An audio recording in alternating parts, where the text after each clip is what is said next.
Hi, this is Lamar, and you're listening to Getting to Third Space with Lamar and Tom. Getting to Third Space is produced by Tenacious Change, a consultancy committed to creating resilient, nonprofit organizations. This podcast is available on Spotify, Google Podcasts, iHeartRadio, Amazon Music, and Apple Podcasts. Wherever you listen to Getting to Third Space with Lamar and Tom, be sure to subscribe to hear about new episodes when they become available. Also, be sure to share this podcast with friends, colleagues, and family. The more people join us, the quicker we get to third space as a society. Hey, Lamar, how's it going? Hey, Tom, doing well. Excellent, excellent. So, hey, what's been happening in your world this weekend? You know, it's been a nice last 7 days here in the center of the country. The weather has been nice, a little bit of rain, not much, but that exhaustive heat has kind of moved away for a while anyway.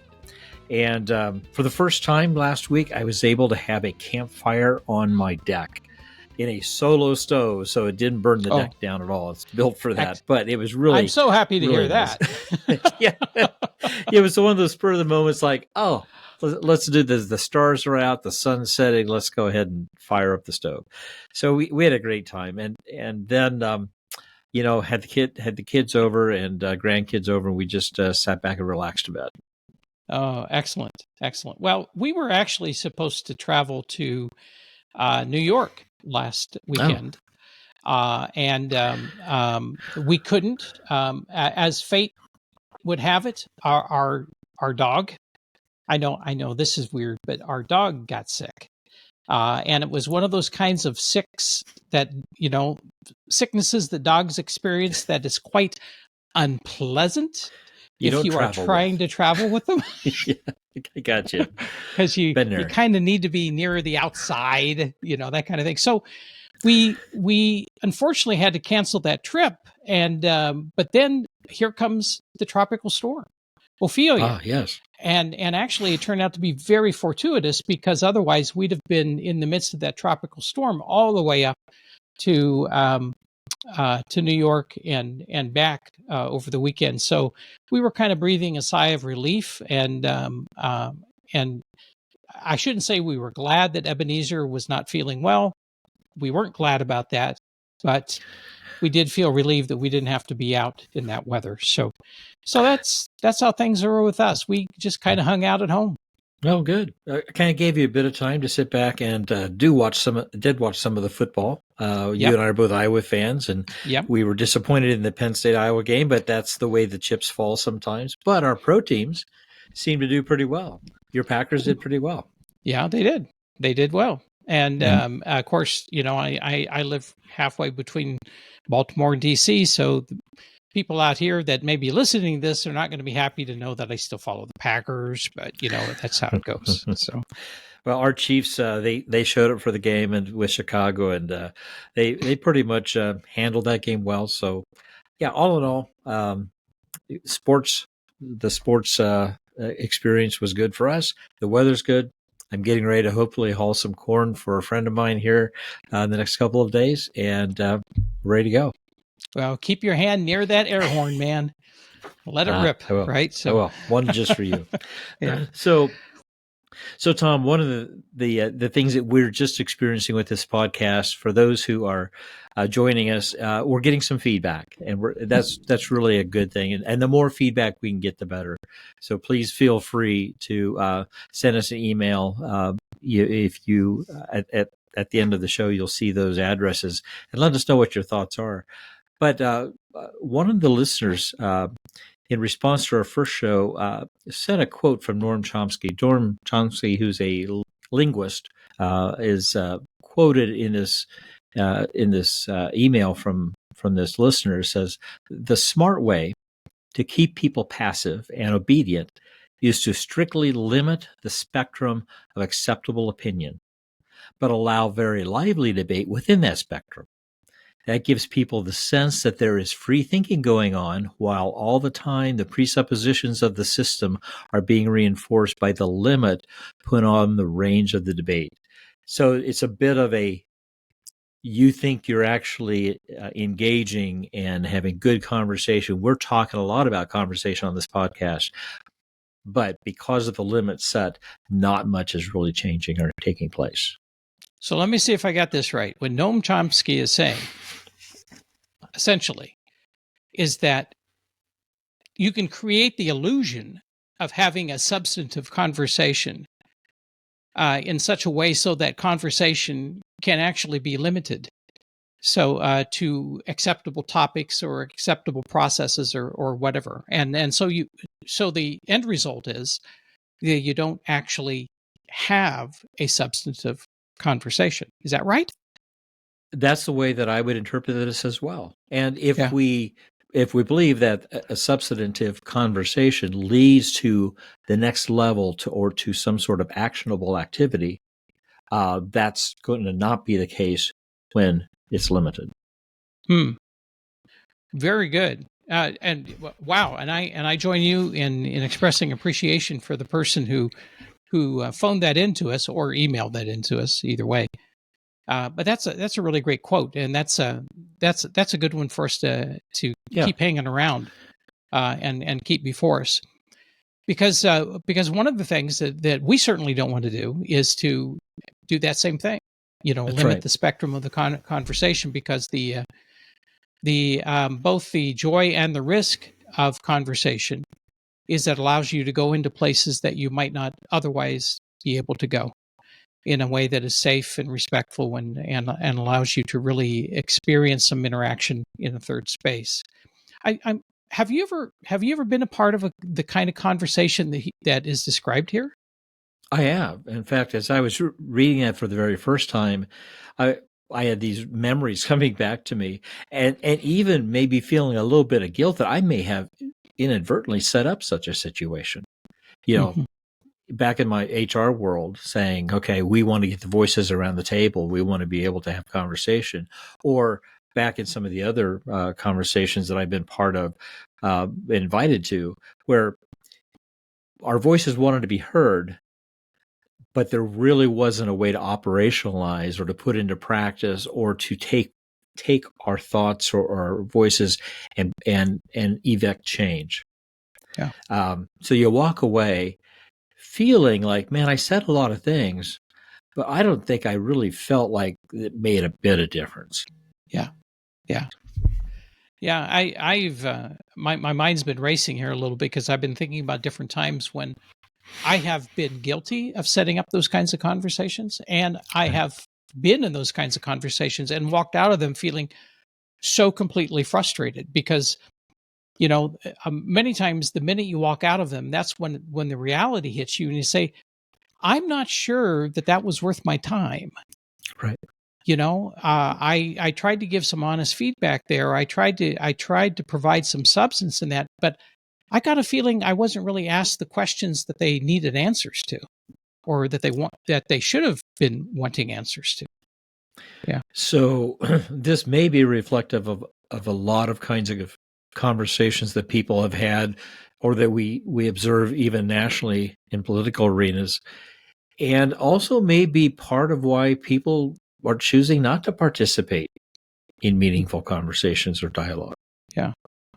Well, speaking of that, yeah, go ahead. Our friends at Pew did some really interesting research, and they came up with this this finding that they published on the 19th of September, that basically said that 65% of Americans feel exhausted thinking about politics. And I can somehow relate.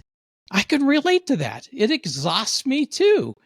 And what about you? Does that speak to you, Lamar?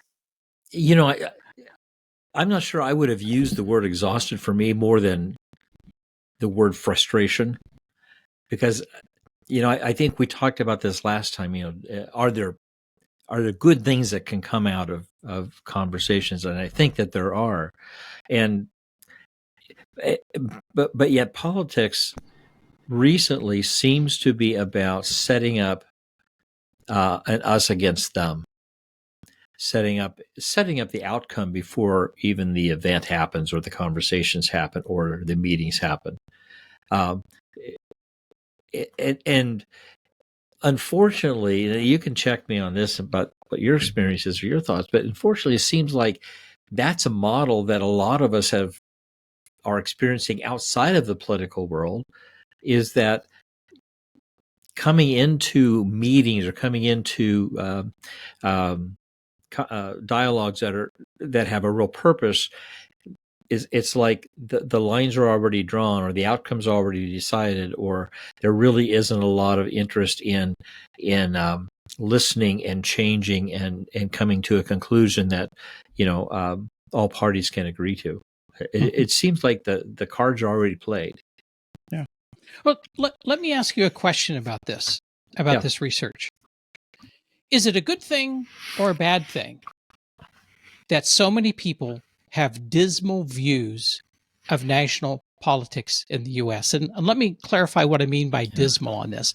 Another piece of the research from Pew says that only 4% of U.S. adults say the political system is working extremely or very well. And they say that 6 in 10 Americans have very little confidence at all in the future of the U.S. political system. And so what I'm wondering is it a good thing or a bad thing that so many people have dismal views like these? So my initial response is, I don't think it's a good thing. I think it's an unhealthy position to be in. And while I think good critical thinking is important, and being able to identify issues and problems is important, when you get to that level of, in my book, of feeling things are dismal, you get to very close to feeling apathetic and powerless and unable to evoke change. And to me, when you get to that point in our political lives or in our communities in the world where we try to make a difference, we stop making a difference or stop trying to make a difference. That worries me. If there's that kind of a negative view of the world around us in the political world. So I don't think it's a healthy thing. What about you? What's your thoughts? Well, I'm going to be a contrarian on that one today. Okay. And that is that I can't help but think it's a good thing. And the reason I say that is that I think that it propels us closer to fixing it. Now, hang with me on this. This how I'm going to illustrate this. And I realize that this may be a wee bit of a stretch, but we'll give it a try anyway. So the article says people get exhausted when they are thinking about politics. Now, that reminds me of something that people in 12-step groups like AA and NA often say when they explain why they decided to finally face their addiction. They'll say something like, I got sick and tired of feeling sick and tired. And if Americans are getting exhausted of feeling exhausted, then we are closer to getting off of our collective backsides and doing something about it. Now, and I can't help but think that that's a good thing. It's like when we finally have had enough, when we've had enough of feeling the way we do, feeling frustrated, feeling hopeless, feeling exhausted, that we can't even watch political shows anymore, then maybe what we'll do is we'll actually get up and begin to initiate some positive change. So you're thinking there's a certain amount of energy that comes into play when you get to that point, that energy is going to propel us to say we're going to make change. Yeah, I am, Okay. and I think, yeah, that's what I'm saying. That there is a sense that I'm so fed up with it. I'm so done with it. I can't avoid it. I mean, every news station I turn on, every TV show I turn on. I mean, out here right now, we've got political ads all over the place because elections are coming up in Virginia, and we're in the D.C., Virginia, Maryland, television market, and we've got all these things coming at us in the way of ads. You just cannot escape it. And so, if there, does that mean that at a point that where you just really can't escape it and you feel almost hopeless that you can do anything about it, that maybe that's the point at which you finally say enough is enough and you stand up and you do something about it, and you go ahead. Yeah, so I can appreciate that perspective, and I think that's probably what's been behind a lot of major changes in countries and in organizations, even where people have said, we've had enough, we're going to come together, we're going to do something. The key, though, is you're coming together, you're pulling together, and you're moving forward.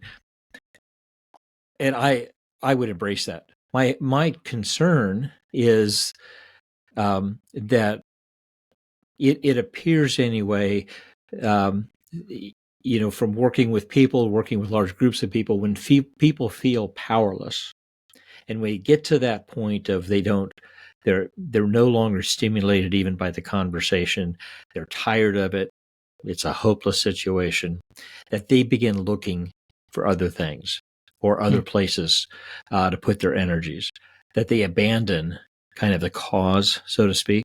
Mm-hmm. What is it? So let me ask you this question.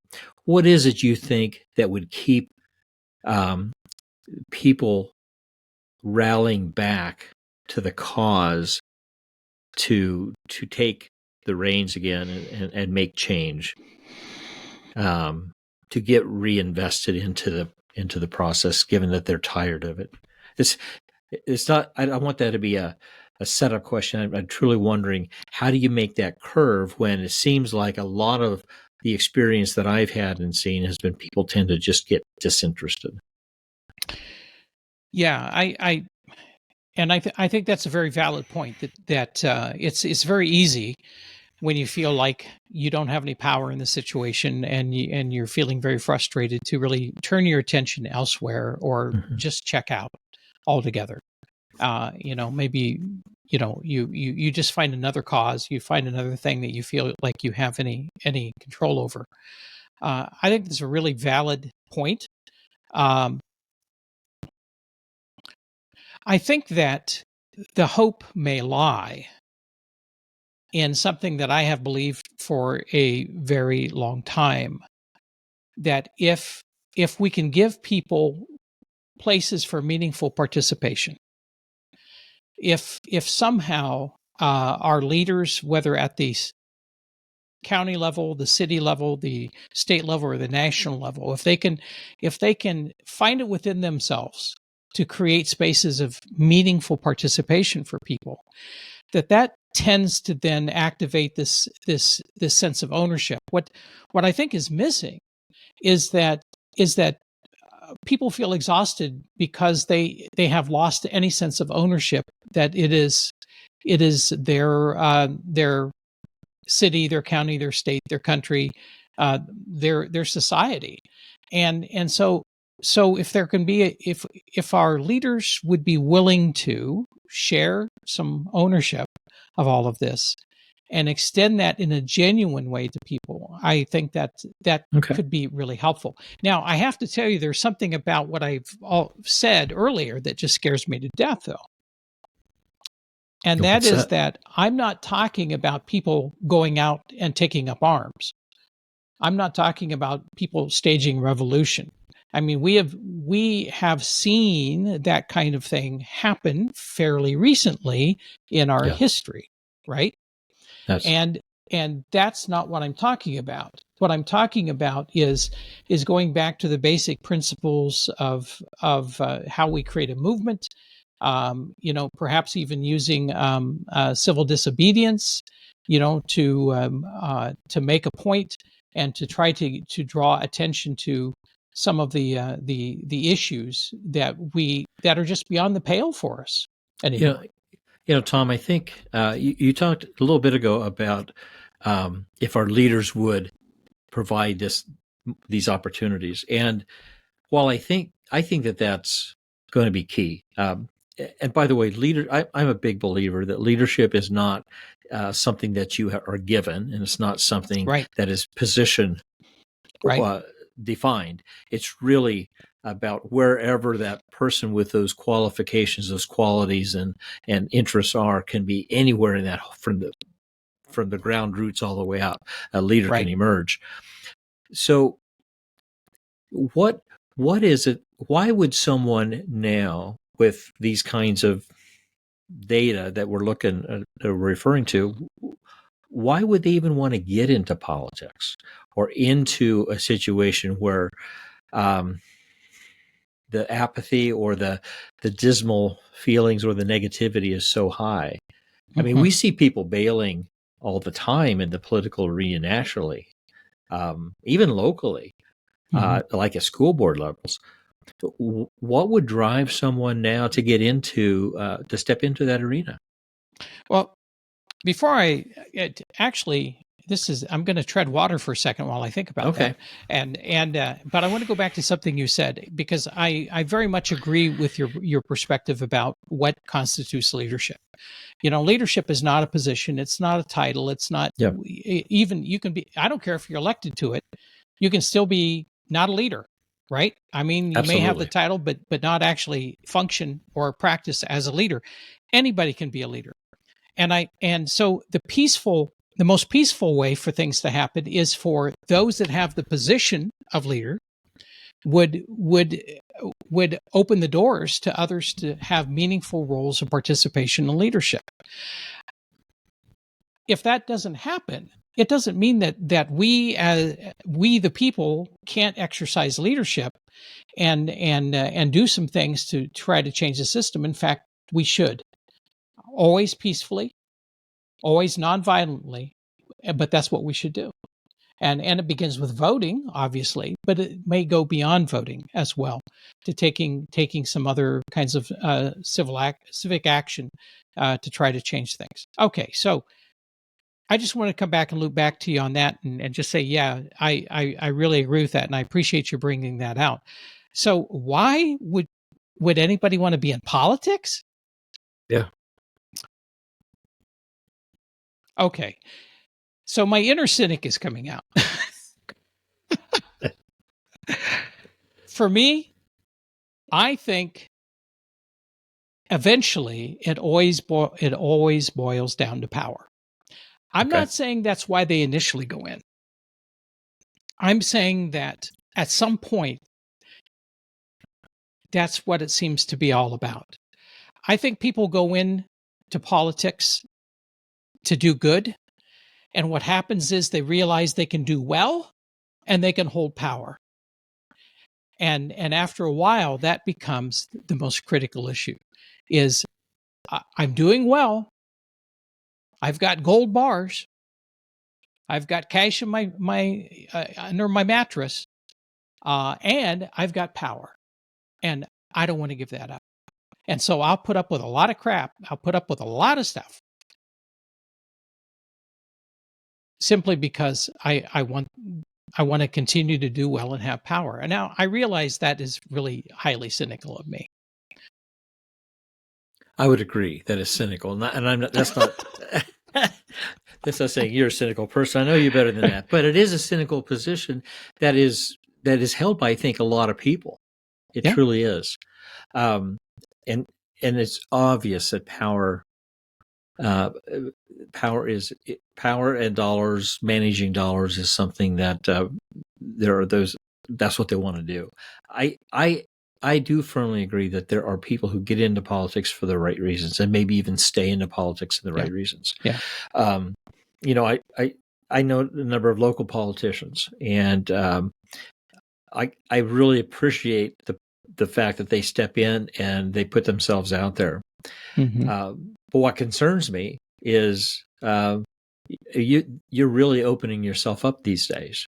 Yeah. I mean, You are. the way the run the people are challenged, It's not just any longer about your thoughts or ideas. It's now about your relationships. It's about mistakes you might have made in the past. It's about your family. It's about what your brother might have done over here or your sister.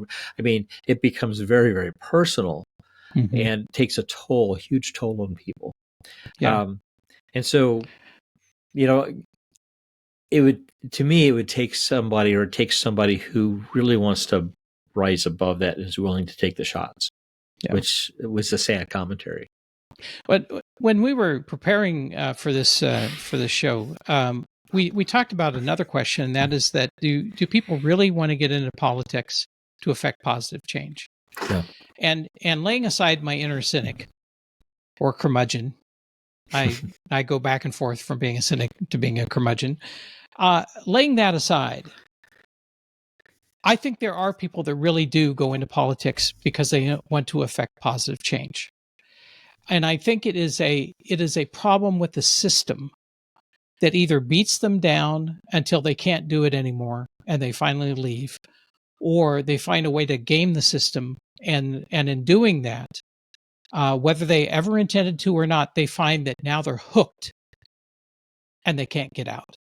They're hooked by the power, they're hooked by the prestige, they're hooked by the status, they're hooked by the money, and now they can't get out. And they're just being pulled down. I know age has become a really big issue in politics, right? It has, yeah. And it's like, I don't understand why, if you are a senator from our home state of Iowa and you're 88 years old, you want to stay a senator. I don't get that. I'm not near 88 years old, but I got to tell you, my body 10 years ago sure felt a whole lot younger than it does today. Mm-hmm. And I just don't I don't want to ascribe bad intention on his part,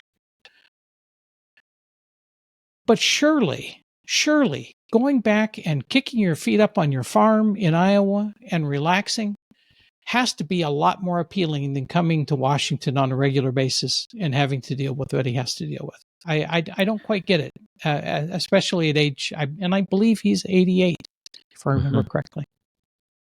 Well, we've kind of taken this topic and kind of looked at it from 2 or 3 different angles. I'm not sure that I have come to this point of saying, yeah, it's a good thing, or that it's a positive thing that people are feeling dismal about the state of affairs with politics. But I think it's a complex issue. Yeah. But I think maybe where we both did come to agree upon was it's really a function of leadership, and it's also a function of motivation of the rest of us to participate in some way. Yeah. I would agree. It might be good for us, Tom, at this point, to just kind of sit back a little bit and say, okay, what did we just do? Part of this program, this podcast, is talking about how do you create a third space that's safe, to talk about things that are where you're opposing views or you're not necessarily on the same page. What do you think? Did we do that today, or did I call you a cynic and that really bothered you? I mean, how did we do today? Well, no, I called myself a cynic. Well, that's true. And you just agreed with me. So okay, that's fair. No, I to me, it felt very good to have this conversation with you. Very comfortable to have this conversation. And honestly, I could probably argue the point either way, that it's a bad thing or a good thing. Okay. But at least in this moment today, I'm feeling like sometimes you got to hit this bottom before you get back up. And I found myself wondering if this research is perhaps suggesting to us that at some level we're hitting a bottom. Finally hitting a bottom, and we're saying enough is enough, and we need to begin to pull ourselves out of it. I really, really hope that's what it's saying. And I can definitely appreciate that and agree with that. I also think that not everybody rebounds when they hit the bottom. No. And I think that there's casualties along the way. And I think all of that together paints a complex picture, but probably the data that they're presenting is worthy of us taking into account. So, Well, and it's worthy. We're going to put the link up in the show notes, yeah. and it's worthy of our listeners, all 2 or 3 out there so far. Okay. There's a few more than that, but hey. Yeah. I'm just joking. There's a few more than that, but it's worthy of our listeners to open that link and take a closer look at this, because I think it says something about this space that we're in right now as a country. Yeah. Yeah. Very good. Very good. So, our goal to go ahead. Well, you know what? The other thing you were asking how I feel about this. I feel really good. The thing that Okay. we always run into when we have a conversation like this is that there's a risk, and the risk is that we have to change in some way. And I'm not sure that either of us have changed in any way through this conversation, but it is a risk. Although we have changed a little bit because we have heard others' rationale. We have heard each other's explanation for it, and it has informed our own understanding. And so that in itself has changed, right? Absolutely. And, we talked a little bit about football at the beginning of the podcast. And one of the things that happens a lot when there's a mistake or when someone sees an advantage, they take advantage of that and they pound that weakness, or they pound that something that I think you have to not have a part of a good dialogue or good conversations where you don't take advantage of somebody. You don't keep identifying where someone may not have the strongest argument and keep going that direction. It's really about you trying to learn, you're trying to listen. You want to be able to articulate your position and see where this goes. Yeah. I'm sure you and I will have multiple conversations in the future about this. I really like that point, though. I just want to put a point on that, because I think that's really excellent. You can't have a decent conversation or dialogue, a third space dialogue, if you identify a weakness and you immediately drill into it. Yeah. No way. Right. Yeah. We have been ending our podcast with some interesting information. You want to go there? Oh, sure. Okay. Okay, so we've got a couple. We're going to introduce something a little bit different this week too. So we're gonna give a couple stupid, callous, fracking, idiotic, and obnoxious things, but then we're going to give one that is a lot more positive too. So mine is a very bipartisan one, Lamar. So we have a Republican in Colorado that was seen in a theater watching Beetlejuice, the musical, engaged in some highly inappropriate public activities. And at the same time, we have a Democrat who's running for the state legislature. Do they call it the legislature in Virginia? Who it was found out was making amateur pornography with her husband and posting it to the web. And now, okay, so here's a Republican, here's a Democrat. They're both engaged in pretty highly inappropriate public behavior. What do they have in common? I think what they have in common that gets them this designation this week is, did these public figures really think nobody would notice? Really? I mean, seriously. So that's my stupid, callous, fracking, idiotic, and obnoxious for this week. You got one? I can certainly get behind saying, yeah, I would agree with you. So I ran across this news item that just kind of took me by surprise from Gymnastics Ireland. There was a gymnastic event with a bunch of very young female gymnasts, and they all got a participation award, which is great. And I was watching the video where the person who's bestowing the award was putting around each girl's neck. A photographer come up, take a picture, put it around the neck. They were all standing in a log line, and there was one gymnast. They were probably in the 10-year-old category. One gymnast who was black, and everyone else was not. And when they came right up to her, the the person bestowing the award skipped her and went right to the next and on. And the photographer stood there for a moment, not knowing what to do, leaned in and talked to her, and then went along with the other person. It was a very obvious miss. Now, Gymnastics Ireland says, well, it was a miss. It was not intended. But when you have all these children in front of all of these people bestowing these awards, that kind of a miss is a big deal. And what was even a bigger deal, it took almost, since March of 2022 till now to correct this publicly. 18 months? 18 months to correct it publicly. They corrected it on the spot by giving it to her before she left the event, but definitely not, when everyone else was receiving theirs. Now, I have no information that would suggest there was anything specific discussed or planned or any kind of way of managing this with the team, the authorities, the family. But it's just one of those things. It's like, guys, this was a huge miss. It took you this long to publicly address it. It definitely deflated, the competitiveness and ego of a young girl who really was there competing with everybody else. And it's too bad. I think that's worthy of this award. Yes, I would agree. Stupid, callous, fracking, idiotic, and obnoxious.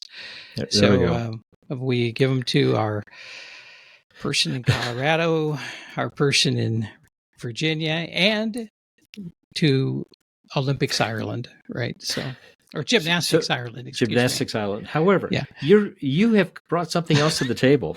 Oh my gosh, I don't even know if I can get through this one, Lamar. I mean, this is like a kudos, right? I mean, this is not stupid, callous, fracking, idiotic, and obnoxious. This is like kudos, and the kudos goes to the city of Ingersoll, Ontario. And so it turns out that there was a farm couple that sold their property on the farm and they moved into town, but they had this elderly goat named Bob that they brought with them. And I'm assuming that's because Bob was elderly, right? And what are you going to do? He can't go to a goat nursing home or a retirement center or something like that. So they brought Bob with him, and they built him a shed in the back that has air conditioning and heat and a salt lick and stuff like that. But there is a statute or a bylaw in the city bylaws that you can't have animals like that being kept in town. But the neighbors really enjoy Bob and seeing this old goat. What is there about Bob? Bob. What about Bob? Oh my goodness. They enjoy seeing Bob out on his walks with his owners, Albert and Yoka Higgendorn are their names. And the city of Ingersoll has not yet, given them any grief about having this old goat in their home and on their property. Bob the goat. So kudos to Ingersoll, Ontario. I mean, they could have really created a controversy here with the Higgendorns, but they didn't. And, all we can say to Bob, the elderly goat, is, Bob, live long and prosper. All right, Tom. I appreciate you bringing this one to the forefront. And, you got to say that you just got to be there for the old goats. Yeah, including us. So, folks, come on in. All right. Hey, all right. Lamar, as always, good to see you. Yeah, great talking with you, Tom. We'll see you later. All right, bye-bye. Tom here. Thank you for listening to Getting to Third Space with Lamar and Tom. Remember to click on subscribe to be sure you get notices about new episodes. Getting to Third Space with Lamar and Tom is a production of Tenacious Change. Opinions and ideas expressed in this podcast are solely those of Lamar Roth and Tom Klaus. And we'd like to hear your opinions and ideas too. You can leave us a voice message on Spotify, or you can email us at the addresses found in the show notes.